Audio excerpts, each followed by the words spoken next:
kita penting betul hari ini. Makanya hari ini kita lakukan P2P itu, titik pertama itu di Kabupaten Pasaman. Pasaman, gudangnya para tokoh. Sebut saja semua jenis profesi tokoh ada di sini. Ulama, pengusaha, pahlawan. Itu yang kemudian menjadi kekayaan teman-teman di Pasaman. Nah, kita ambil atmosfer ini.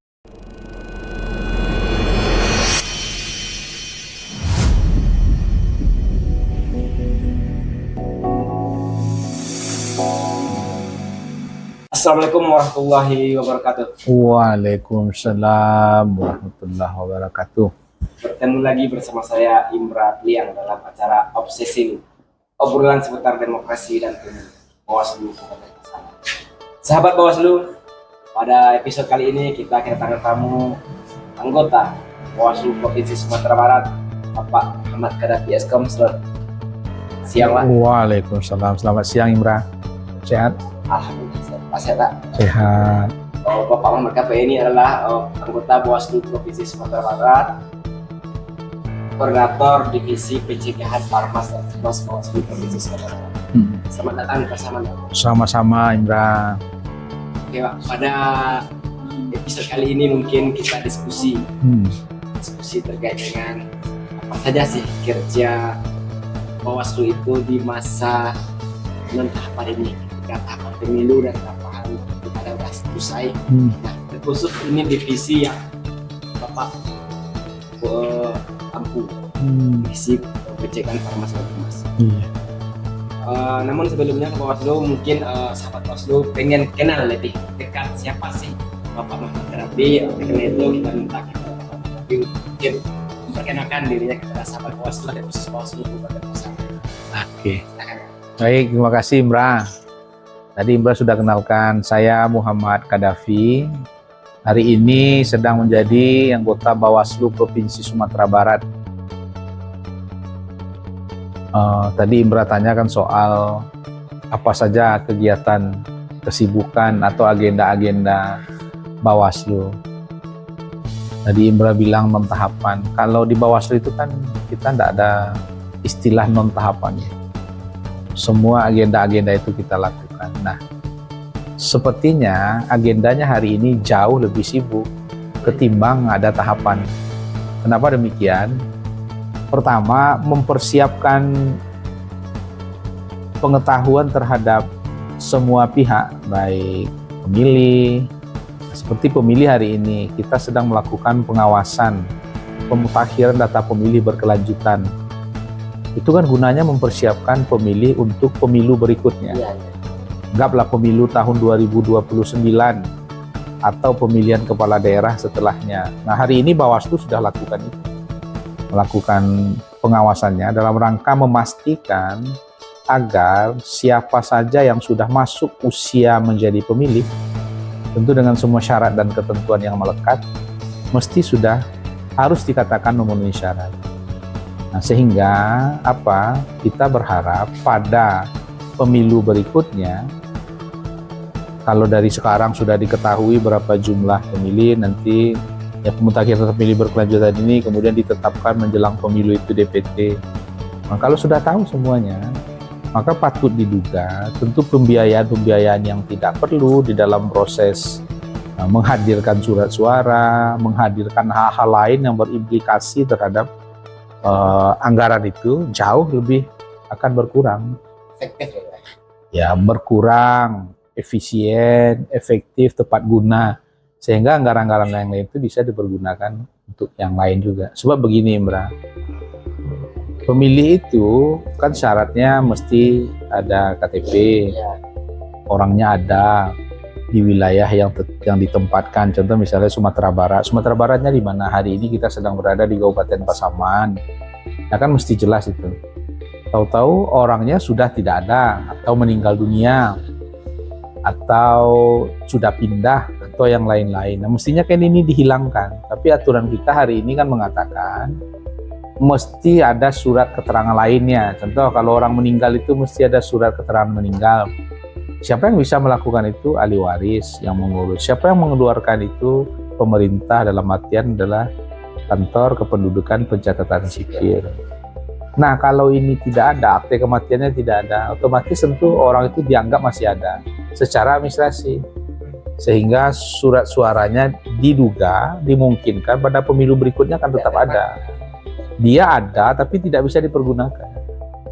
Kalau dia jumlahnya 1, mungkin ada persoalan. Jadi kalau banyak. Nah, iya, kemarin di sini berapa jumlah pemilih? 200.000 sekian. Nah, berapa surat suara yang terpakai? Kira-kira saja. Berapa persen? Sekitar Yang 60. tidak terpakai. Yang terpakai sekitar 30%. Yang tidak. Berarti kan dari 200 ribuan kira-kira. Yang tidak terpakai 30%. Berarti kan sekitar 60. Kan kalau 10%-nya 20.000, berarti 30%-nya 60 ribuan. Kalau misalnya surat suara itu jumlah pembiayaannya itu, satu surat suara itu anggaplah 500 rupiah kan. Berarti 500 rupiah kali 60.000 helai, 60.000 lembar surat suara. Itu baru satu di Kabupaten Pasaman. Sekitar Sumatera Barat itu ada 19 kabupaten kota. Anggap sama saja, nah, berapa biaya bisa kita selamatkan. Nah, itulah kenapa Bawaslu itu, khususnya Bawaslu Sumatera Barat itu kan kita tidak ada mengenal, tidak melakukan pengawasan ketika sedang tidak tahapan. Tapi tetap kita lakukan. Nah, saya dengar kan Pasaman juga hari ini sedang mengumpulkan figur-figur masa depan Kabupaten Pasaman melalui program pendidikan pengawasan partisipatif. Itu kan memberikan edukasi juga. Edukasi ini kan panjang ini. Edukasi ini kan tidak bisa 1-2 hari. Agar apa? Agar semua yang diduga bisa menjadi potensi di dalam pelanggaran itu udah tidak ada. Nah, begitulah Bawaslu bekerja. Jadi kalau sebagian pihak mengatakan, apa sih pekerjaan Bawaslu ketika sedang tidak dalam proses tahapan pemilu? Makanya tadi saya bilang, kita malah jauh lebih sibuk hari ini ketimbang pemilu. Pertanyaan masyarakat ketika ini kan masyarakat beranggapan Bawaslu nggak ada kerja.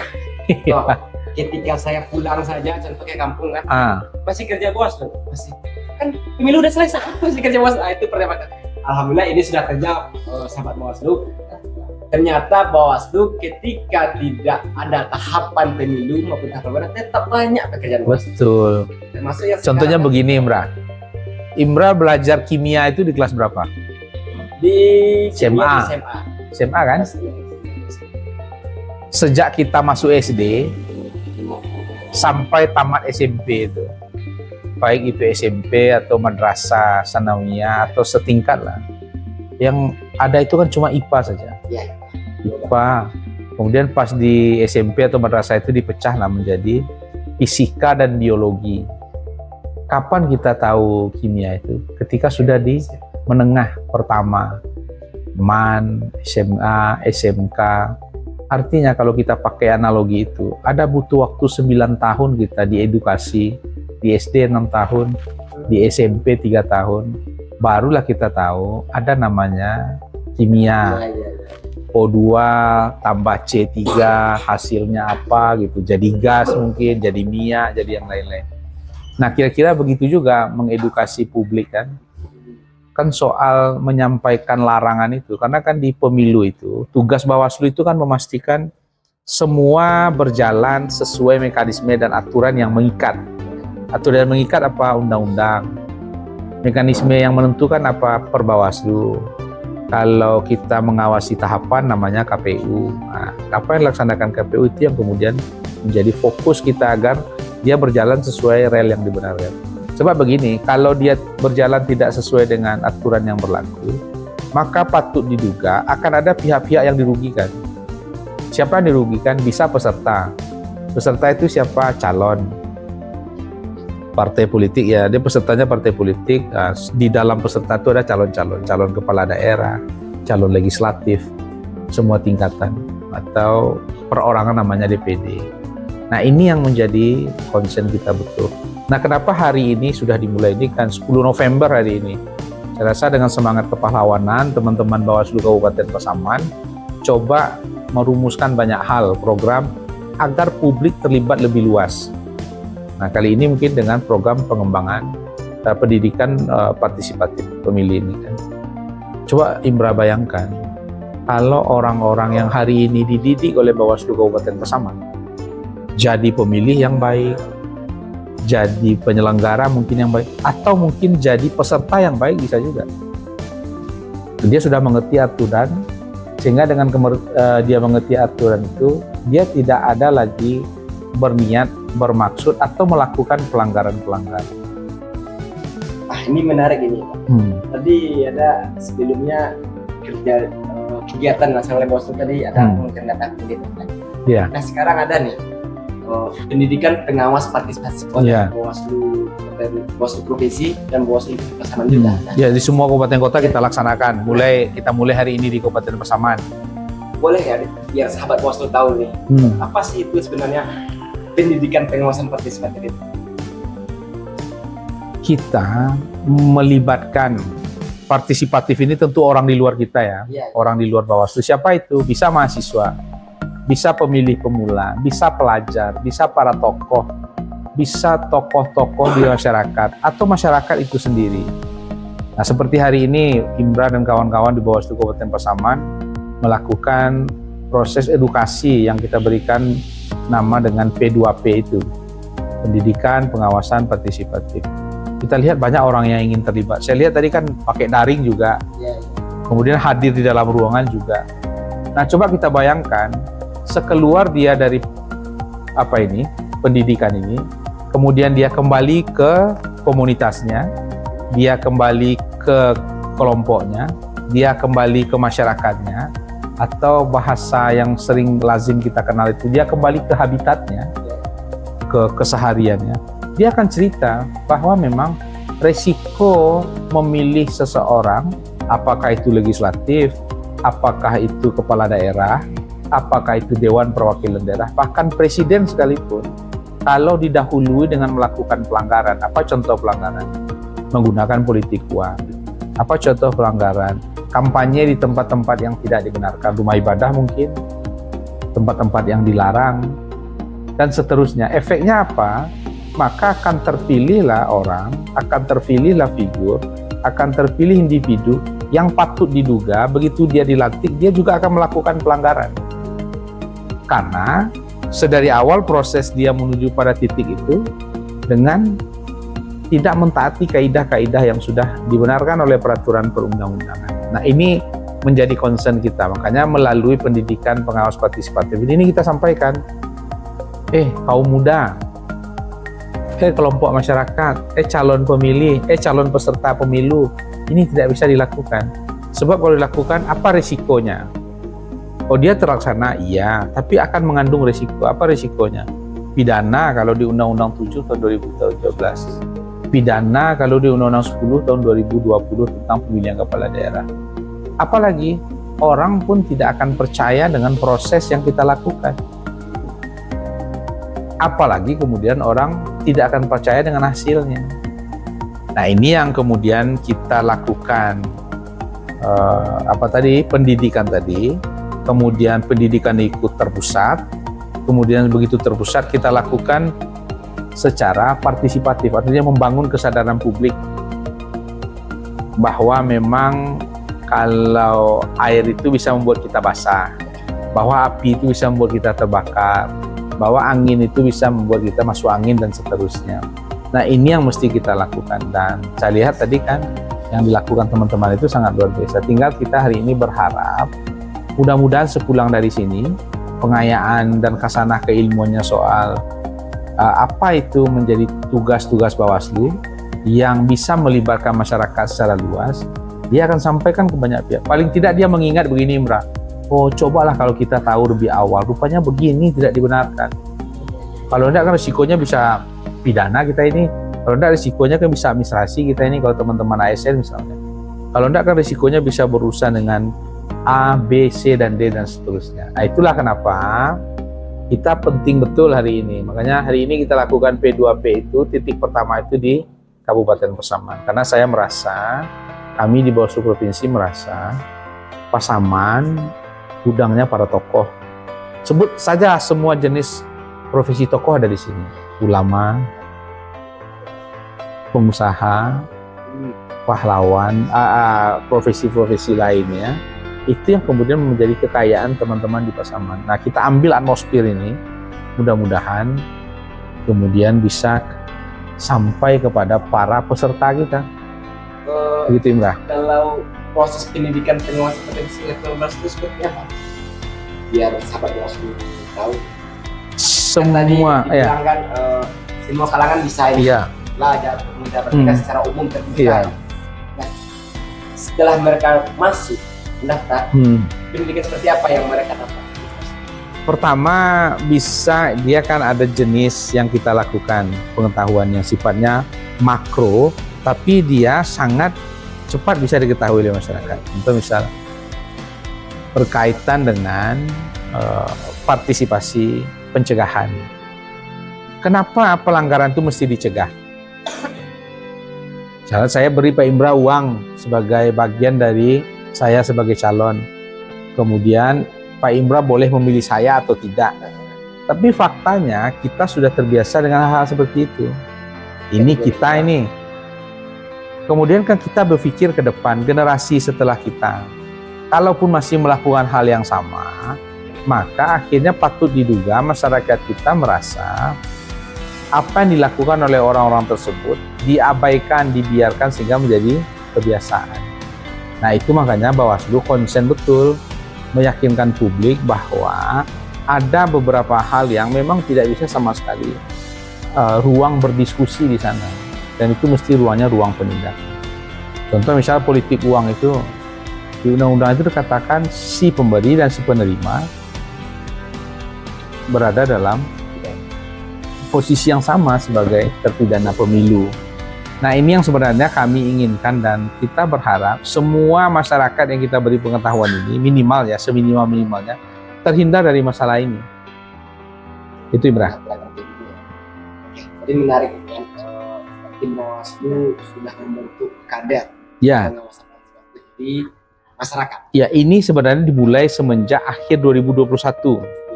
Dulu namanya SKPP, Sekolah Kader Pengawasan, lanjut sampai pada hari ini. Setelah ini proses pelaksanaan pembentukan kader pengawasan ini selesai, bagaimana lagi nanti interaksi Bawaslu dengan kader itu?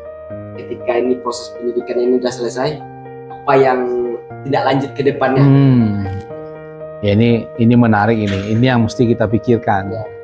Nah, sementara ini semua yang terlibat itu kemudian menindaklanjuti. Cara menindaklanjuti bagaimana? Bisa dengan selalu kita dampingi, beliau yang melakukan penyuluhan, kita hadir dan seterusnya.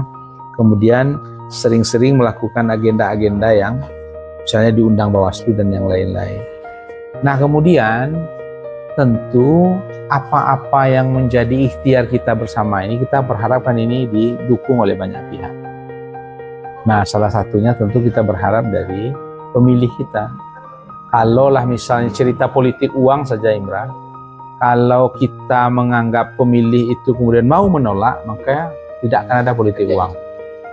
Saya tidak mau menerima, Pak, saya tidak mau menerima, Bu, sebab begini, begitu nanti saya terima, Bapak Ibu kepilih, Bapak Ibu tidak perhatikan kita lagi. Walaupun si calon itu menjanjikan, oh iyalah masa tidak diperhatikan begini, bagaimana, tapi tetap saja perlu semangat kita semua. Jadi kader pengawasan partisipasi ini menjadi perpanjangan tangan Bawaslu di masyarakat. Ya, artinya sama-sama lah kita kan, sama-sama kan teman-teman kader pengawasan ini pengetahuan tidak bisa juga sehari ini kemudian clear. Tapi paling tidak dengan adanya address kita di nagari itu, di kelurahan itu, di kecamatan itu, paling tidak komunikasi simpul ini bisa membangun untuk menyampaikan hal baik berkaitan pemerintahan di hasil dari pemilu tahun 2024, pilkada 2024 dan seterusnya. Terima kasih.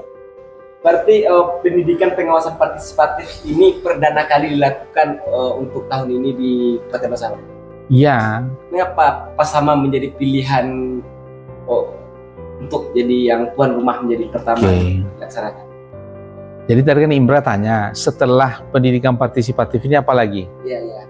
Nah kan sepulang dari sini semua yang terlibat dalam proses yang kita sebut kader mungkin, yang kita sebut pelajar pendidikan partisipatif, yang bisa kita sebut siswa, dia kembali ke tempat masing-masing, kemudian menindaklanjuti itu. Nah, apa wadah penindaklanjutannya? Di Kabupaten Pasaman ini seingat saya itu hampir semua kecamatan ada kampung pengawasan. Ya, betul.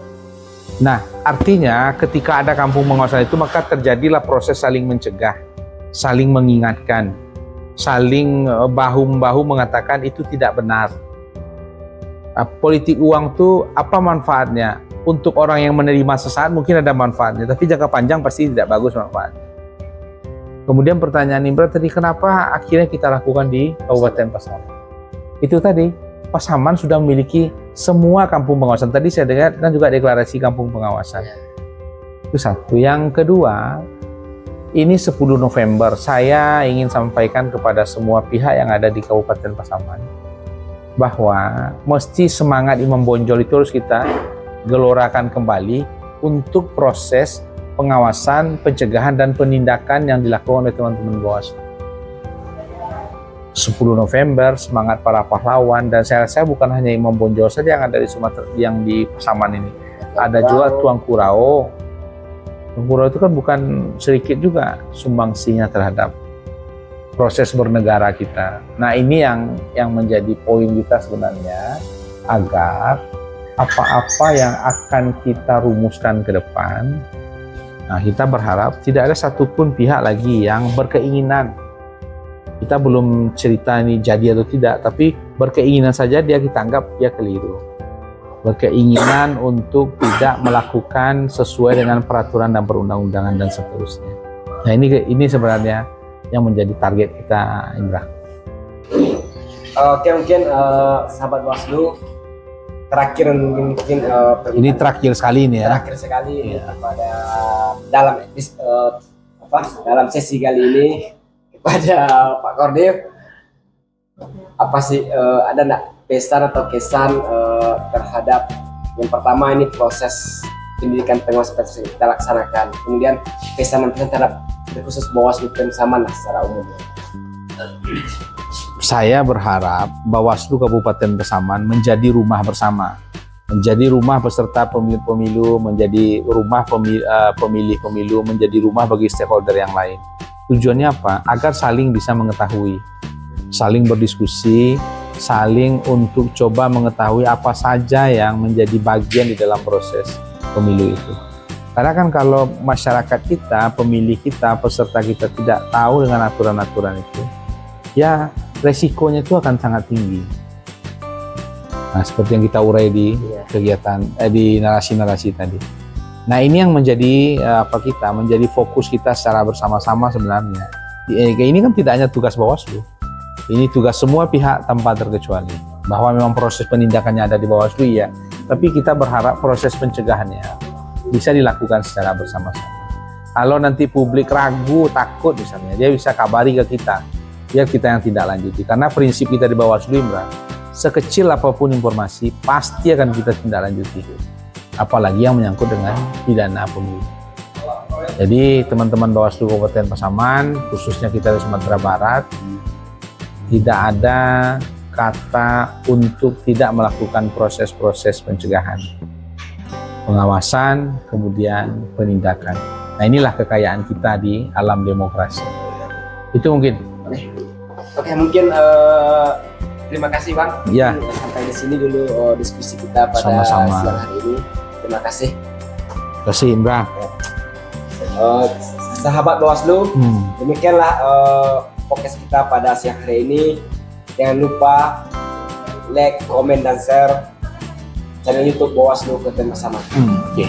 Jadi Bawaslu juga selalu punya semboyan. Sama-sama boleh ya. Bersama awasi pemilu, bersama Bawaslu tegakkan keadilan pemilu. Assalamualaikum warahmatullahi wabarakatuh. Waalaikumsalam warahmatullahi wabarakatuh.